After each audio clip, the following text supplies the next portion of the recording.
Hey folks, this is Tim. We're heading out for night operation, loaded down with gear. Got optical infrared stuff and got a trail cam and got all kinds of neat stuff we're going to use tonight. And we're in what's called the golden hour, about 2 hours before the sunset. And this is probably a primo time to be coming out here. For you couch potatoes and keyboard commandos, you may not know this, but because you don't get out here, but animals become active at sunrise and at sunset, and we believe skunk ape does too. That's prime hunting time for predatory beasts. So we're headed out to where the pig kill was that you saw in a video a few weeks ago, the Piggly Wiggly, and we're gonna stake it out. Hopefully we get some results tonight, and we'll shout at you later. This is Tim. I say put George to work on this. Yep. Henry Bear, can you hear us? Well, we're trying, with all due respect to the Almighty and the powers that be, we intend in no way to desecrate a gravesite. Correct, Kevin? Correct. Yes. We want to state that for the record. We just wanted to photograph it. We're going to leave it alone. We're not going to mess with it in any way. All we had to do was brush a couple of leaves off the stone to catch it, or to read it fully.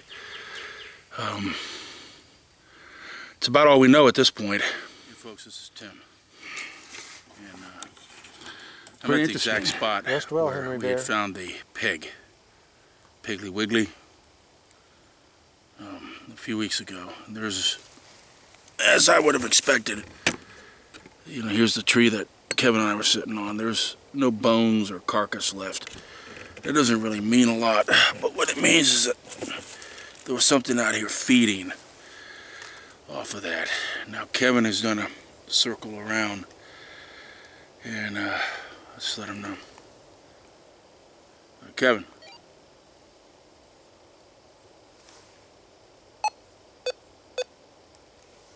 Yeah, go ahead. Yeah, if I don't meet you up at that meeting point, it's I found where the Piggly Wiggly was at, and there doesn't seem to be any of the carcass, not even any bones left. That's one of the front legs. What's left of it. This is the back of the pig with the tail. I can see the ribs.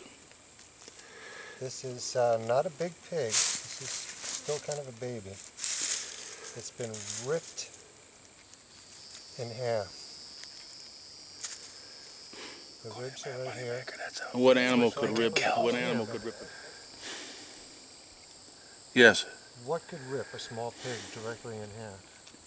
Matt Moneymaker on Finding Bigfoot says Bigfoot can do that. They use a shearing, like a tinsel type of twist, and that would absolutely leave that type of shear mark on the animal's torso. Every other animal that we know of bites and rips. It's not a clean wound. The theory is Bigfoot actually leaves more or less a clean wound by the way it turns the animal. Kind of ripping them in half? Yeah. That's food. It's ripped there. If this was done by a hunter, they wouldn't leave ribs. They wouldn't have left this. There is no sign. Well, there's no hunting in here, and there's nothing around here that shows any evidence of anything happening except for just about a third of a pig left behind. Going off of that camera, maintenance. Maybe he had his fill. And we're going into the swamp area. It's dry out here now, but it won't be in the next few months. And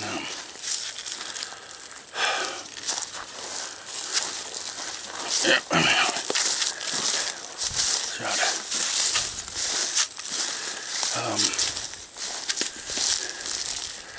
there's a certain tree I'm looking for, and it's kind of a marker. We use what we call Seminole GPS. This is the Seminole project, And Seminole Indians didn't have, there was no Metro PCS back then, so they couldn't go down and get a phone that had GPS on it. So they had to go by the sun, natural formations, and just knowing the land, becoming one with nature.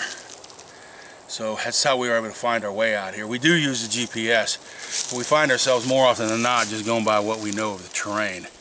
For you armchair guys out there to think it's all done by the GPS, no. No, you gotta know the lay of the land.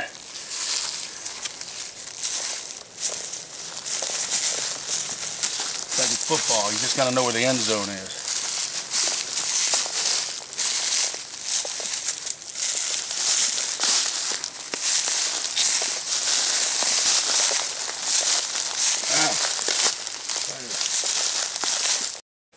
Of course, we'll check in there, but I don't know. It's all on the table here.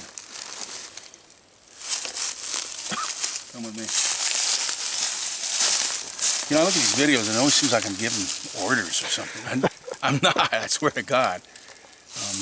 I'm just a little nervous. I'm on the periphery of this. I could be setting it off right now. So you ready? Swing behind me and we'll get a zoom and see what we got. Let's go.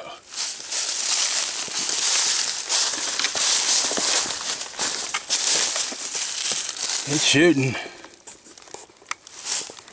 Reading card.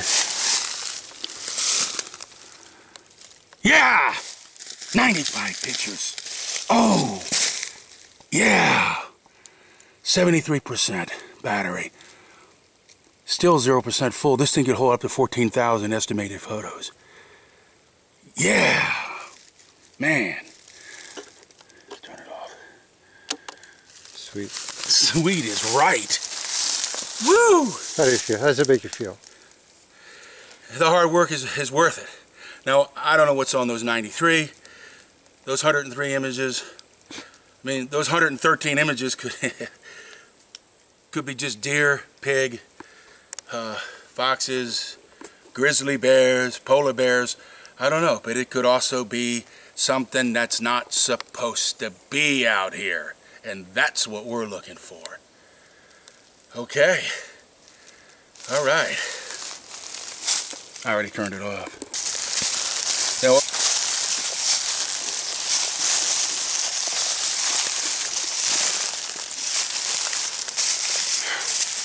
there it is. See the tree with the hook? And the one next to it, which has got the arm sticking out. See, when you look at those two trees, you can zoom in a little bit if you want. It just reminded me of out in Arizona where they have the saguaro cactuses. So the saguaro trees are what I was looking for. So we got to go to the other side of those.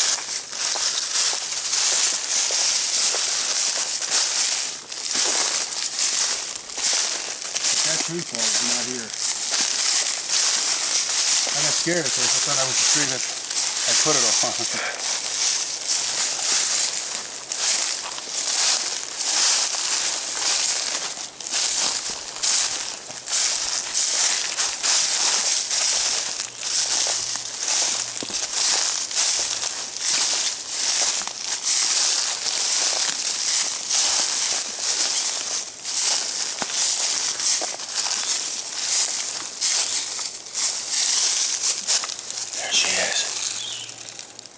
Isn't she pretty? She's been out here a week and a half now. And anything over 10 images means we got hits.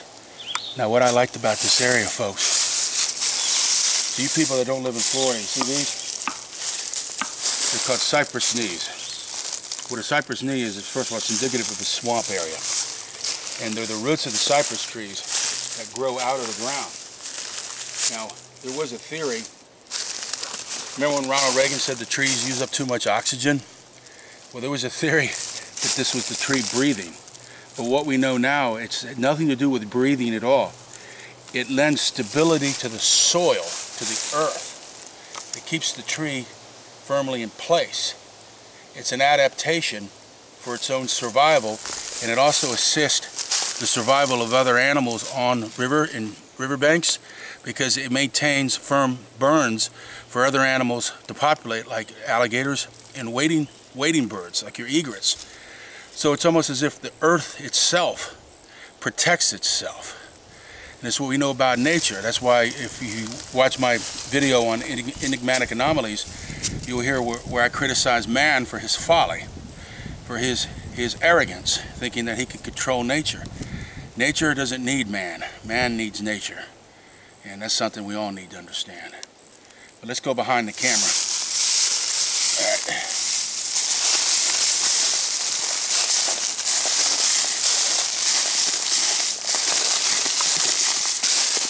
Oh, and the other point is this will fill with water. We can see the runoff, the ravines here. How are we gonna get to it? Here, you go up behind it. You got where's your walking stick? Oh, that's back there. So all right. Yeah, just go up behind it.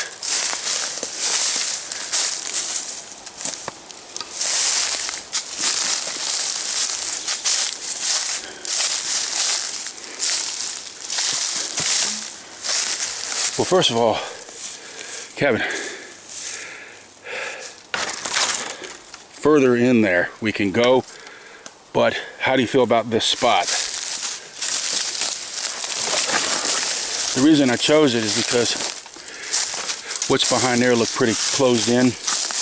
Damn it. This area had some openness to it. Looks good. I think it shows a good area here.